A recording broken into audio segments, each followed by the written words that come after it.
तो आज की क्लास में मैं कुछ होमवर्क देता हूँ।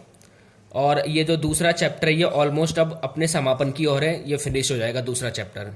ठीक है, तो होमवर्क है निम्नलिखित को साधन आय और हस्तांतरण आय में वर्गीकृत करें। तो आपको बताना है कि इनमें से कौन सा साधन आय है और कौन सा हस्तांतरण आय है। सबसे पहला पॉइंट लिखा बेरोजगारी भत्ता।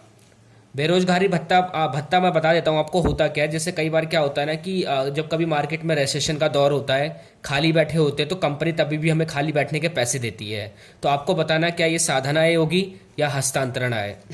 एक कंपनी द्वारा राकेश को वेतन का भुगतान, भूकंप पीड़ितों को आर्थिक सहायता प्रदान करना, कर्मचारियों का पारिश्रमिक, किसी इंजर्ड वर्कर को इंश्योरेंस कंपनी से मुआवजा मिलना, जन्मदिन पर किसी मित्र द्वारा गिफ्ट मिलना, दिवाली पर बोनस का मिलना। ये वाला इंपॉर्टेंट है। बहुत बच्चे मुझे लगता है गलत करेंगे इस वाले पॉइंट पे। दिवाली का बोनस मिलना। ठीक है, तो ये कुछ क्वेश्चंस मैंने होमवर्क के लिए दिए हैं और अब से मैं होमवर्क ज़्यादा दूंगा, तो आप बनाना होमवर्क ट्राई जरूर करना। बेशकली गलत ही ट्राई क्यों ना करें, लेकिन कोशिश जरूर करना। तो आप लोग होमवर्क जरूर ट्राई करना, ठीक है। और क्योंकि अब ये चैप्टर ऑलमोस्ट 95% ये ख़त्म हो चुका है चैप्टर। तो लास्ट क्लास में मैं आपको डिस्कस कर रहा था, लास्ट क्लास में मैं आपको बता रहा था कि जब हम सकल पे होते हैं और शुद्ध की तरफ जाते हैं तो कौन सी चीज़ माइनस होती है, और जब हम साधन लागत पे होते हैं और हम बाजार कीमत पर जाते हैं तो कौन सी चीज़ प्लस होती है। ये मैंने आपको एक लॉजिक लास्ट क्लास में समझाया था। और लास्ट क्लास में मैंने आपको ये भी बताया था कि घरेलू आय, चाहे वो कोई भी आय हो, जो उसका एक स्टैंडर्ड फॉर्म होता है निकालने का, हम उसको पढ़ते हैं साधन लागत पर शुद्ध घरेलू आय, और राष्ट्रीय आय को हम पढ़ेंगे साधन लागत पर शुद्ध राष्ट्रीय आय। और मैंने आपको बताया था लास्ट क्लास में कि कोई भी आय हो, चाहे वो घरेलू आय हो चाहे वो राष्ट्रीय आय हो, वो हमेशा साधन लागत पर हमेशा शुद्ध निकाली जाती है। वो उसका एक अपना एक स्टैंडर्ड फॉर्मेट होता है जिसपे वो निकाली जानी चाहिए। एग्जाम में क्या होता है कि उसके पूछने का तरीका अलग अलग होता है। ठीक है, तो मैं आज कुछ शॉर्ट फॉर्म्स करवाता हूँ आपको जो इकोनॉमिक्स में बार बार आती है, और उसके बाद इसके न्यूमेरिकल्स को हम सॉल्व करेंगे। देखना, साधन लागत को हम फैक्टर कॉस्ट बोलते हैं, और शॉर्ट फॉर्म इसकी होती है एफसी। ठीक है, इंग्लिश में। बाजार कीमत को हम बोलते हैं मार्केट प्राइस, यानी एमपी। शुद्ध को हम बोलते हैं नेट, सकल को हम बोलते हैं ग्रॉस। ठीक है, तो मुझे लगता है ये आपको कुछ शॉर्ट फॉर्म्स मैंने बताई है, आपको आ गई होगी समझ में। और एक चीज और है, घरेलू आय को बोलते हैं डोमेस्टिक इनकम, राष्ट्रीय आय को बोलते हैं नेशनल इनकम। तो बेसिकली ये कुछ फॉर्म्स मैंने आपको लिखवा दिए हैं, ये आपको पता होना चाहिए। अब देखो इसकी शॉर्ट फॉर्म कैसे बनाएंगे, इसको पढ़ते कैसे हैं। जैसे मैं आपको बता चुका हूं कि कोई भी आय हो, चाहे वो घरेलू आय हो चाहे वो राष्ट्रीय आय हो। सपोज करो मेरे से कोई बोलता है कि घरेलू आय का मतलब क्या होता है। घरेलू आय का मतलब होता है साधन लागत पर शुद्ध घरेलू आय, यही तो होता है इसका मतलब। अगर मैं इसकी शॉर्ट फॉर्म लिखूं तो देखो इसको लिखेंगे कैसे। इसको ऐसे लिखेंगे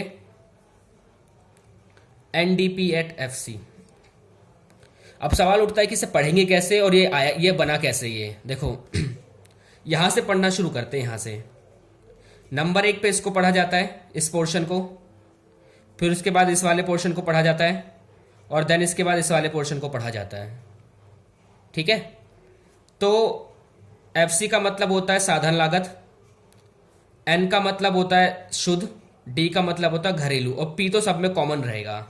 तो साधन लागत पर शुद्ध घरेलू आय को कैसे लिखेंगे, एनडीपी एट एफसी। इसको प्रोनाउंसिएशन ऐसे किया जाएगा।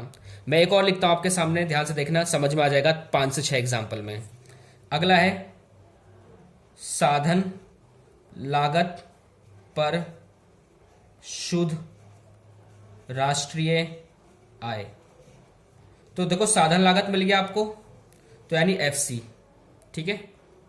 अगला शुद्ध है, राष्ट्रीय आय है, तो यानी एनएनपी एट एफसी। इसको हम पढ़ेंगे एनएनपी एट एफसी। कैसे पढ़ेंगे देखो, सबसे पहले साधन लागत और बाजार कीमत का हमें चेक करना होता है, वो लिखते हैं। उसके बाद हमें चेक करना होता है सकल या शुद्ध है, उसको लिखते हैं। और उसका चेक करना होता है क्या राष्ट्रीय आय और घरेलू आय, उसको लिखते हैं। पी सब में कॉमन मिलेगा आपको। तो देखो एन के यहाँ पे दो कॉन्सेप्ट है, अगर एन पहले होगा तो शुद्ध होगा, अगर एन बीच में होगा तो वो राष्ट्रीय आय होगा। एक और एग्जांपल लेते हैं। मान लो मुझे इसकी शॉर्ट फॉर्म लिखनी है, बाजार कीमत पर सकल घरेलू आय, ठीक है। तो बाजार कीमत पहले मिल गया आपको, एमपी लिख दो पहले, सकल यानी जी, घरेलू आय यानी डी, और पी सब में कॉमन रहेगा। तो उसको कैसे लिखेंगे, जीडीपी एट एमपी। इसको लिखने का तरीका ये है, जीडीपी एट एमपी। पढ़ेंगे कैसे इसको, यहां से पढ़ते हैं नंबर 1 से, इधर से। पहला स्टेप ये पढ़ेंगे, दूसरा स्टेप ये पढ़ेंगे और तीसरा स्टेप ये पढ़ेंगे, ठीक है। तो बाजार कीमत पर सकल घरेलू आय आ रहा है समझ में। एक और एग्जांपल लेते हैं,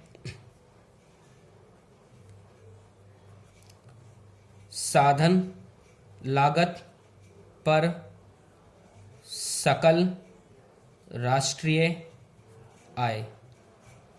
देखो साधन लागत मिल गया आपको यानी एफसी। नंबर 2 पे हमें दिख रहा है शुद्ध या सकल है, सकल है यानी जी, राष्ट्रीय आय यानी एन, ओपी, यानी इसको हम पढ़ेंगे जीएनपी एट एफसी, ठीक है। एक और एग्जांपल लेते हैं, बाजार कीमत पर शुद्ध राष्ट्रीय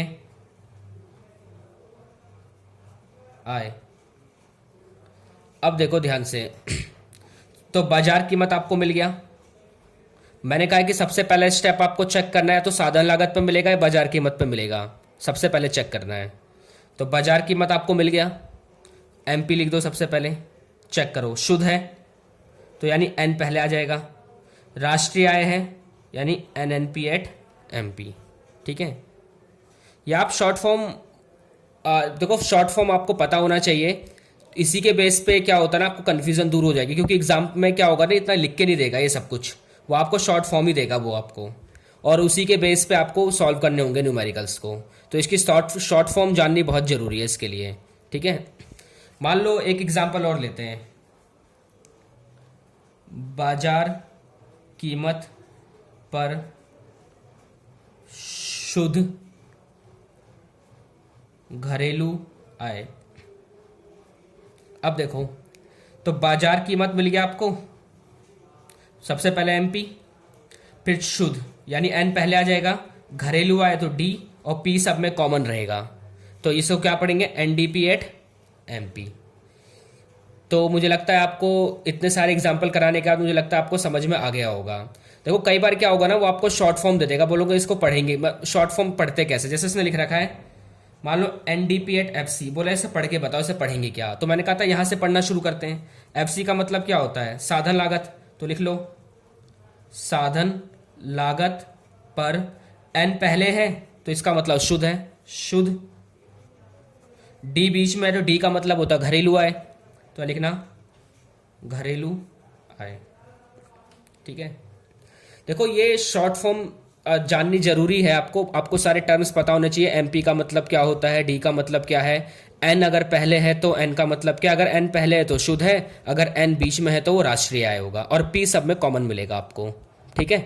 तो ये कुछ शॉर्ट फॉर्म थी, आपको ऐसे करना है, इसमें कुछ रट्टा नहीं मारना है, बिल्कुल कॉन्सेप्ट्स क्लियर करने, बिल्कुल समझ समझ के चलना है। अगर आपको मैंने कहा है कि सबसे पहले आपको चेक करना है बाजार कीमत है या साधन लागत है, उसके बाद आपको शकल और शुद्ध चेक करना है, और उसके बाद आपको चेक करना है घरेलू आय या राष्ट्रीय आय, ठीक है। तो ये कॉन्सेप्ट मुझे लगता है आपको क्लियर हो गया होगा, ठीक है। अब देखते हैं एक कॉन्सेप्ट और चेक करते हैं। देखो, जब मैं जीडीपी की बात करता हूँ ना, जीडीपी, तो जीडीपी का मतलब होता है घरेलू आय। ठीक है, तो घरेलू आय जो इकोनॉमिक्स में बोला जाता है ना, घरेलू आय का मतलब होता है, मैंने अभी आपको बताया था कि कोई भी आय हो, चाहे वो घरेलू आय हो चाहे वो राष्ट्रीय आय हो, तो उसको हम साधन लागत पर शुद्ध कैलकुलेट करते हैं, क्योंकि वो उसका एक स्टैंडर्ड फॉर्म है निकालने का। अगर क्वेश्चन में कुछ नहीं बोल रखा है ना, बोला घरेलू आय निकालो, तो उसका मतलब साधन लागत पर शुद्ध पूछ रहा है वो। तो मेरे हिसाब से तो होना चाहिए साधन लागत पर शुद्ध घरेलू आय। ठीक है, अगर मैं इसकी शॉर्ट फॉर्म लिखूं तो क्या, इसकी शॉर्ट फॉर्म क्या बनेगी? साधन लागत पहले आ रहा है तो एफ सी, शुद्ध आ रहा है एन, घरेलू आय यानी डी, और पी। तो इसकी शॉर्ट फॉर्म तो बनेगी एनडीपी एट एफ सी। अगर देखा जाए तो अगर मेरे से कोई पूछे घरेलू आय को, क्या मैं ये बोल सकता हूं एनडीपी एट एफ सी? बिल्कुल बोल सकता हूं। फिर दिक्कत है कि हमारे देश में ये एनडीपी एट एफसी ना बोल के हम जीडीपी क्यों बोलते हैं? सवाल उठता है जीडीपी क्यों बोलते हैं हम? जीडीपी एट एमपी हमारे देश में अगर पूरा पढ़ते तो मार्केट प्राइस पे कैलकुलेट होता है। क्वेश्चन उठता है कि हमारे देश में जीडीपी क्यों बोलते हैं, लेकिन इकोनॉमिक्स के पॉइंट ऑफ व्यू से तो एनडीपी होना चाहिए वो। देखो क्या होता है ना कि जो कैलकुलेशन करने का तरीका होता है ना, वो अलग अलग होता है। उसका रीज़न ये है, देखो मैं आपको बताता हूँ, इन जो भारत है ना, भारत वो आपको पता है एक बाजार अर्थव्यवस्था है, और बाजार में कोई भी चीज़ की जो वैल्यू होती है ना, वो मार्केट पे कैलकुलेट होती है। इसलिए इंडिया क्या करता है, मार्केट प्राइस पे और ग्रॉस वैल्यू कैलकुलेट करता है किसी भी चीज़ की। इंडिया इस चीज़ से मतलब रखता है कि उसके पास टोटल आमदनी कितनी हुई है पूरे साल भर के अंदर में, हम कितना बचा लेते हैं खर्च करने के बाद, वो हम डिस्कस नहीं करते हैं। जबकि चाइना क्या करता है, वो इसी चीज़ को ना NDP at F C calculate करता है। तो डिफरेंस ये है कि देखो, डोमेस्टिक इनकम यानी घरेलू आय, चाइना अपने पॉइंट ऑफ व्यू से एनडीपी एट एफसी पढ़ता है, हम अपने पॉइंट ऑफ व्यू से जीडीपी एट एमपी पढ़ते हैं। हर कंट्री का अपना अलग अलग पैरामीटर होता है, अमेरिका भी एनडीपी एट एफसी ही पढ़ता है उसको। ठीक है, तो दोनों में कोई डिफरेंस नहीं है, बस डिफरेंस इस बात का है कि चाइना इस चीज़ पे कैलकुलेट करता है, हम इस पे कैलकुलेट करते हैं। कैलकुलेट किसी पे भी किया जा सकता है, कोई दिक्कत नहीं है इसमें। तो आपको समझ में आ रहा होगा अब कि घरेलू आय दोनों कंट्रियों का अलग अलग कैसे कैलकुलेट होता है। ठीक है, इंडिया ग्रॉस पे कैलकुलेट करता है, चाइना नेट पे कैलकुलेट करता है। इंडिया इस चीज़ को इंपॉर्टेंस पहले देता है कि हाँ जितनी इनकम हुई है हम उसको पहले इंपॉर्टेंस देंगे। चाइना इस चीज़ पे इंपॉर्टेंस ज़्यादा देता है कि सब कुछ खर्च करने के बाद हम बचा कितना रहे आज की डेट पे। इसलिए वो इकोनॉमी पे डिफरेंस होता है। इसलिए जो उनकी इकोनॉमी है ना अदर कंट्रीज़ की, चाहे अमेरिका है चाहे जितने भी पश्चिमी कंट्री है, उनकी इसलिए इकोनॉमी बहुत हायर है क्योंकि उनका कैलकुलेट करने का तरीका अलग है और हमारा कैलकुलेट करने का तरीका डिफरेंस है। डिफरेंस दोनों में कुछ भी नहीं है, बस इसी बात का डिफरेंस था। ठीक है, तो मुझे लगता है आपको ये टॉपिक आ गया होगा समझ में।